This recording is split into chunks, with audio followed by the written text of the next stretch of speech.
Welcome to the Health Coach Nation podcast. I am your host, Hailey Rowe, and today we're talking about 11 ways that I leveled up my entrepreneur and wellness identity in 2025. And the reason for that is because I know many of you want to be a successful coach and business owner or a service provider of some kind, but you don't see yourself that way yet. You're like, I am at ground zero. I am a newbie. And the way we see ourselves, we call it identity, is very important in the kind of actions you take and the kind of results you produce.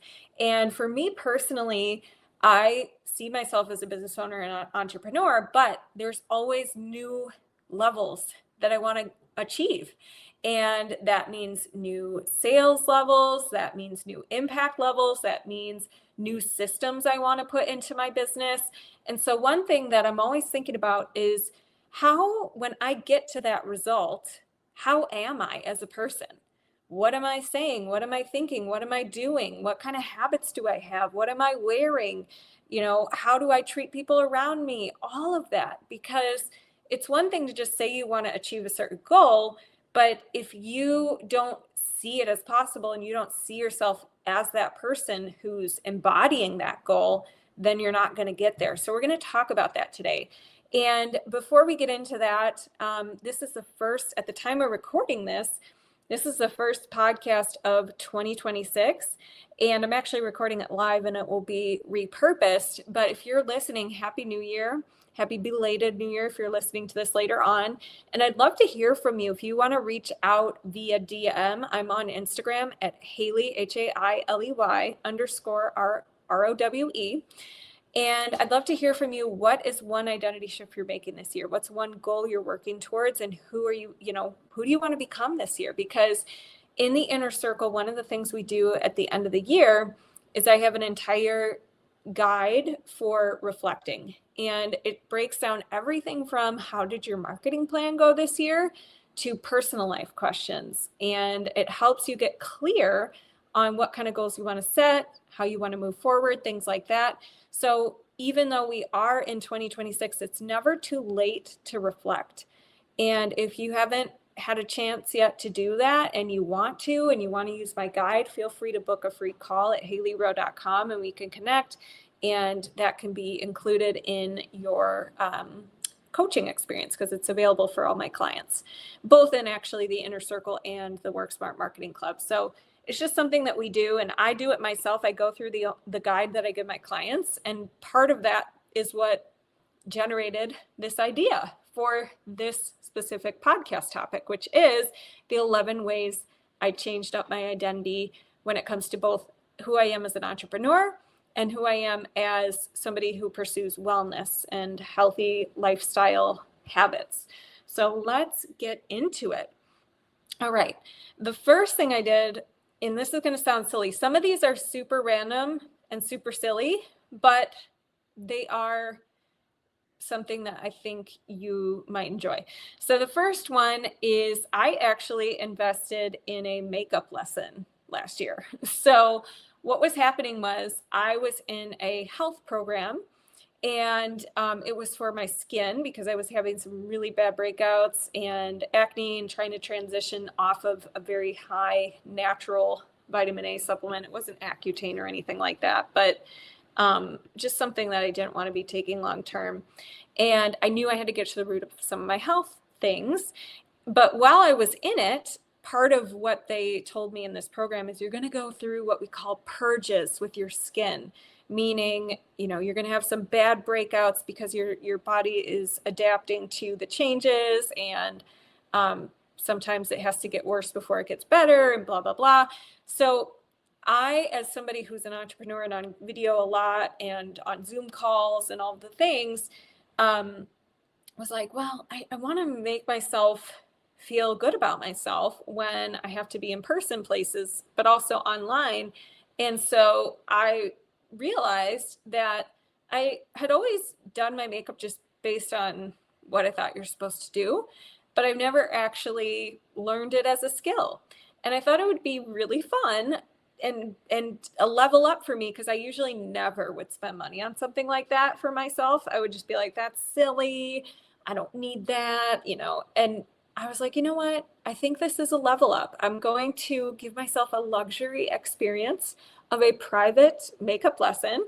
And I did it because I just because I wanted to. So sometimes when it comes to leveling up your identity and seeing yourself as quote unquote worthy, it's deciding to do something that you want to do just because you want to do it, and not feeling like it's weird, and not like, normally I would be like, I need to wait until I have a whole group where I could hire this person and we could do it as like a girls' night, or I need to postpone that because like, why, I got other important things to do.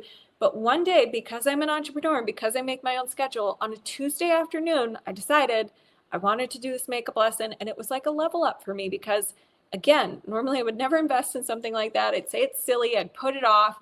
And we as business owners, becoming the kind of confident business owner you want to be, part of that is you are the asset. So investing in you, taking time for you, doing something that makes you look forward to the day and gets you going and gets you inspired, that kind of stuff does matter. And a lot of times we end up putting it off or thinking it's not important. And I didn't. I did it this time. So that was the first one. And I learned some good tips. Do I always implement them? Not always. Sometimes I do it the lazy way, but I really enjoyed it because now I have that skill, and now I feel like I can do better than I was doing on my makeup. Okay, the second thing, and this has to do with what I just said too, but I invested in a health program. I work with so many wellness professionals, and I try to actually work with several different health people sometimes, because I have a lot of clients who I want to use their services. And I also just like knowing what's going on in the industry. So throughout the years, every year, I pretty much do some kind of health testing or work with one of my clients or hire somebody to help me. Now, this time I did hire one of my clients, and it was amazing.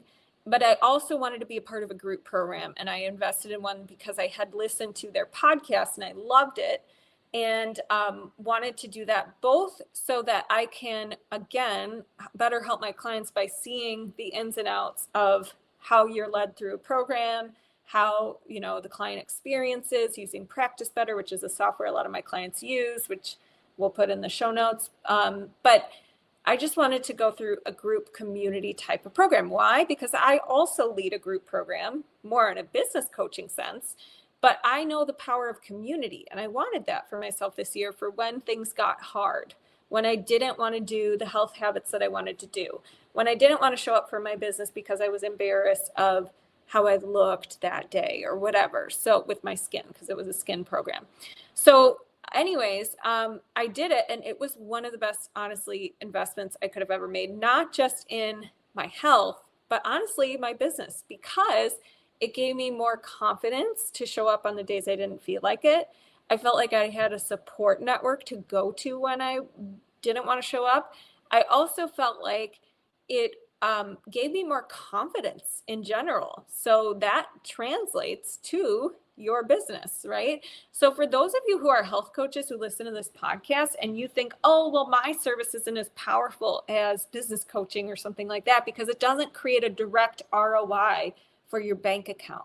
But the truth is, your health and your confidence and your self-image all relates to your health, right? It is the most important thing. If you don't have your health and you don't have energy, and or you feel really self-conscious all the time because of something appearance-wise with your health, there's the inside health stuff and the outside health stuff. Both are important. Obviously, the inside health stuff is more important. But my point is, in today's world, people do need to feel confident about themselves if they want to put themselves out there. And so you, by giving people better habits where they feel better, they're more excited about life, they either feel like they look better or they just feel better more from a feeling standpoint on the inside, that is a very worthy investment. And I was so glad that I did that. And so one thing I want to encourage you guys to do, if you're listening to this and you want to level up your sales identity or your entrepreneur identity, is to remember that by you hiding, by you not making offers, you're giving somebody like me, who I felt like it was the best investment I made all year, you're like skimping me of that opportunity because you're afraid to show it to me. You're afraid to be visible. You're afraid to make offers. So I was so glad I did it. I came out the other side of this program with, yes, better skin, but so many other better health habits that I could have really probably done some damage if I continued with some of the habits I had, as far as like bedtime hours and, I made a lot of nutritional changes. I made a lot of changes to my stress management. And I really feel like if I didn't do that program, I don't think I would have made those changes. So that was another huge level up for me. And now I see myself as someone with a very strong, healthy lifestyle, very self-motivated. I don't need motivation. It's like just because I love the way I feel. I love feeling good. And that was really powerful. The next thing that I did to level up my identity is a new business program as well. So mentors, working with mentors, being in containers where you can hear other entrepreneurs and their struggles and realize you're not crazy and see how they're embodying who they want to be. That is just constant mindset juice that just gets you going and keeps you going. And it also makes you feel like you can go out into the world that feels so dangerous and scary and try things and fail and have a place to go and come back to where you can kind of report, you can get your next steps, you can feel like you're safe. So I think that's really important, because many of us, when we become entrepreneurs, we feel like it's scary and dangerous and we don't have like a support network to come back to. So giving yourself that gift can be very valuable. The next thing is I did more morning workouts or walks or yoga instead of later in the day. I used to be the kind of person who worked out at like 8 o'clock at night sometimes, and I was tired. It was the end of the day. And one thing that I learned is when I do like an earlier morning yoga class or something like that, the whole day I am just on fire. My ideas are so good. I'm so focused. I'm so energized for my clients. So now it's not something that I'm rigid about. I definitely have a flexible schedule, which is one of the beauties of being an entrepreneur. But I like to factor in nowadays some morning yoga or morning workouts. And it gave me this new identity of like, ooh, I can be a morning person. I am, I can, it just is a great way to power up your day. So one of the things that I just want to highlight too, with all these identity shifts, is it shifts. We need to drop the label of I'm the kind of person who, and then whatever we fill in that's not serving us or that's making our life more challenging or not supporting our goals, we got to be willing to let go of that part of our identity. So I used to say I'm not a morning person, or I used to say things like, I don't deserve to invest in myself in that way with that business program or whatever. But we have to be willing to drop that if we really want to get to our next level. And by practicing the thing that you're afraid of, you quickly adopt the new identity of, oh, I can be the kind of person to do that. Okay, the next habit or thing that I leveled up is, this is going to sound silly, but I bought StreamYard. So I podcast and I do lives, and I usually use the free StreamYard version of that software so that I can just go live with guests. It's a tool that you can use. And I kept putting off buying it because I was like, oh, I don't need it. But what happened once I did buy it was I started taking my interviews more seriously. This is so weird, but I did. I just started being like, oh, well, I'm paying for StreamYard now, so I need to use my microphone for the podcast. I can't not use my microphone, or I have to, prepare my interview questions because now I'm a paid user of StreamYard. So again, is it really that I bought StreamYard that is the answer, the magic sauce? No, it's just that by investing in it, it renewed my sense of purpose with the podcast and wanting to make it more intentional and wanting to put more into it because I was paying for something to make it better, right? It just kind of was a trajectory to be like, oh, I want to make my podcast better. So that was another one. The next one was I started to dress nicer for my calls. So if you charge high ticket and you work with clients online and you work from home, you still need to show up for them and look professional and be professional, in my opinion. It doesn't matter that you work from home. You still are meeting with a client who's paying you a lot of money, and you need to show up for them. Okay. Now, I'm not saying you need to like be all do your makeup perfectly and have a fancy hairdo or whatever, but I am saying that when you look good, you perform well, as my mom says. That is her quote. Look good, perform well. And I really do believe that when you are sitting in your sweatpants, and don't get me wrong, you can be a party on top, sweatpants on the bottom, but you're wearing a sweatpants, you're wearing a hoodie, you're in the corner, and that's how you're showing up for your call, it's going to probably impact your state. You know how Tony Robbins talks about your state? Like your posture impacts your state of how you show up. What you're wearing impacts your state of how you show up. How you're talking and how fast you're talking impacts how you're showing up. So to me, I started to try to wear nicer shirts. That's about it. But to me, it was enough to drive more professionalism. And that is one thing that I did. And like I told you, some of these are going to be silly, but this is literally my reflection out loud. Okay, another one is I fully took advantage last year of my entrepreneur flexible schedule and not delaying having a flexible schedule until I earned it or things like that. So in the past, I would beat myself up if I planned, and I know this sounds dumb, but like planned one of my orthodontic appointments during work hours, because we're like, no, that's the work day. You need to be home ready to go with your clients, and you can't do that. That's just not even an option. And I think for a time in my business, it was a good thing, because a lot of times when we're business owners, we make our own rules. You can get a little too relaxed with yourself, and you can kind of be like, oh, I'm just gonna, if you don't have any boundaries, it can be very easy to not work on your business.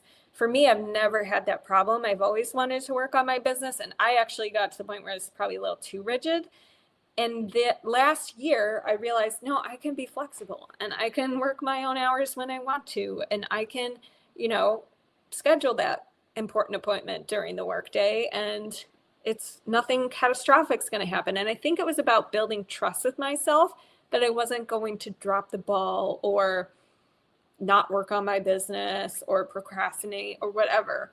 And that was a good shift, because it shows me that we've gotten to a point in my business where it has gotten more flexible, and I can adapt the rules with myself and not be so rigid. And so I think that's a part of my new identity, my entrepreneur identity for 2026, is being flexible, being adaptable, pivoting when I need to, changing the schedule when I need to, and being okay with that. Okay, the next one is leaning into stuff that I did not want to do first thing in the day. So this is a new habit I formed that to me levels up my identity, because it makes the rest of my days easier, and it makes me more productive. And it is something where I'm doing the hard things, and I see myself as someone who could do hard things without putting it off. So what I mean is, first thing in the morning, most of us like to have a morning routine and do the whole shebang, and that is great. But some days it just feels so good to do something really hard in your business that you've been putting off, and start with that first. And so many of us, when business gets hard, we want to dip out, or we want to blame overwhelm and say, I'm overwhelmed, so I can't do anything. Or I'm overwhelmed, so I need to get clear before I do anything. But really, the hard thing, you probably know what it is. And see it as a growth opportunity, and put it first in the day, and show yourself you're a badass, and it builds confidence. And it also shortens the gap of thinking about the person you want to be and actually being the person you want to be. So shorten the gap as many times as you can between having something on your list that's hard and actually doing it. Shorten that time gap that it sits there. Because the longer it sits there, the more excuses you're going to come up with for why you can't do it, why it's so hard, all of that. But the quicker you get at being able to do hard things and showing yourself you can do that, the more leveled up you become. Okay, the next thing is going scroll free. So what I mean by this is truly honoring my word about not scrolling through social media at certain times of the day or just for certain time periods. So I pretty much use social media for business and then checking the reels that my fiance, my friends, and my sister send me. My sister, sorry, only one sister, every week. Okay, so I do check those, but scrolling I don't do much of unless it's to look at my clients' posts and then do my own posts on my own social media channels. And to me, that's an important part of the identity I want to have because number one, it gets you out of comparison-itis. Number two, it keeps you focused. Number three, we all know social media is pretty bad for our brains. And I do have a couple mentors who I may look at their posts from time to time because I find their posts actually constructive, useful, things like that. But for the most part, scroll free is a good way to level yourself up and a way that I did in 2025. Okay, the next one is advocating for yourself. So this one, normally I try to avoid conflict of all kinds. I am a Libra. I don't know if many of you guys follow that, or I mean, I'm not super strict, like really into that or anything, but Libras tend to like balance and peace and fairness. And I don't love conflict or arguing with people or anything like that. And so, but there were cases in 2025, and I'll tell you more on the podcast at some point, but where I had to advocate for myself medically, and it was uncomfortable. And I had to ask hard questions, and I had to prepare myself to potentially be a little gaslit. And I had to be nervous. And it was hard. And it is something where, though, I am getting better at the skill of communicating my needs, communicating, my questions clearly, and not taking no for an answer, not avoiding it just because it's uncomfortable. So if you are trying to, as an entrepreneur, be somebody who is achieving your goals, sometimes you have to have uncomfortable conversations, whether that's with a team member, whether that's with a client, and you have to be ready to advocate and communicate and develop that skill. So that was something that I worked on a lot in 2025.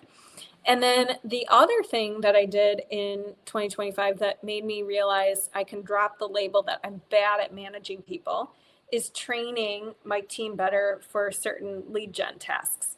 So normally I would say, oh, no, I'm the only person who could do XYZ and do it in this way. But I really experimented and was willing for it to be bad at first before it got good, to let my team do certain things that I would used to only let myself do. And it is something where I had to drop the label that I'm bad at managing people, because that is something that truly I would say with a straight face and really believe. And I had to let that go if I'm going to get better. And so I opened myself up to, okay, if I was good at training my team, what would I say in this document to train them? What would I do in this meeting to prepare them? How would I check in on them throughout the week? What would that look like? And that was a good opportunity for me to get better at that. I still have a long ways to go, but definitely have gotten better there. And then the last one is saying no to ego boosting activities and doing what's actually the most important work. So in your business, there's going to be things that give you a dopamine hit, like, oh, I did a post and it got a like. Oh, I whatever. I commented on somebody's post and it's fun. But those are probably not the biggest things that are going to move your business forward. So sometimes I would catch myself being like, but I didn't do my post yet today, but there would be something more important and pressing that would impact my business more right now. And being able to shift to that, even though my brain wanted the dopamine hit of doing a post and getting to check out and do that instead of the other task, I got better at saying, no, that's an ego boosting activity right now. Not always. Obviously, posting is still good, but like sometimes it's more for just you want the dopamine hit of something. You just want to do busy work that feels good in the moment instead of what you know you're putting off, that you know your business really needs. And being able to shift to that is a really valuable skill. So I've been working a lot on that. So these are just a couple of things. So just to recap, the first one was the makeup lesson, but really the message behind that one is investing in yourself and doing something just because you want to do it and not putting it off and not saying you have to earn it or deserve it or whatever. The second one is investing in yourself. There was kind of two there. I invested in a health program and a business program. And that's really important because you become the kind of person who's like, oh, I am so in this. I am invested in this. I have skin in the game in this. I'm going to show up for this. But also it's about having your own back by giving yourself community, mentorship, all of that. Morning workouts or yoga in the morning or, some kind of physical activity in the morning, becoming that morning person, how it sets the tone for your day, how it makes you more positive the entire day, how you can drop the label that you need to be motivated to work out, or you're a nighttime workout person, or you're not a morning person, dropping those labels. Also bought myself StreamYard, like I said, an investment that surprisingly just made me realize, oh, I'm a podcaster. I need to show up more legit for my podcast. Dressing nicer. Look good. That's Lori Rowe, my mom says. If you look good, you perform well. The next one, taking full advantage of having a flexible schedule and trusting myself that I can be adaptable with my time instead of saying, oh, I have to work or else during work hours. And if I don't, XYZ will happen. I dropped that. Leaning into things I didn't want to do first in the day, doing the hard things first, making the gap between having something on my list and doing it a shorter gap.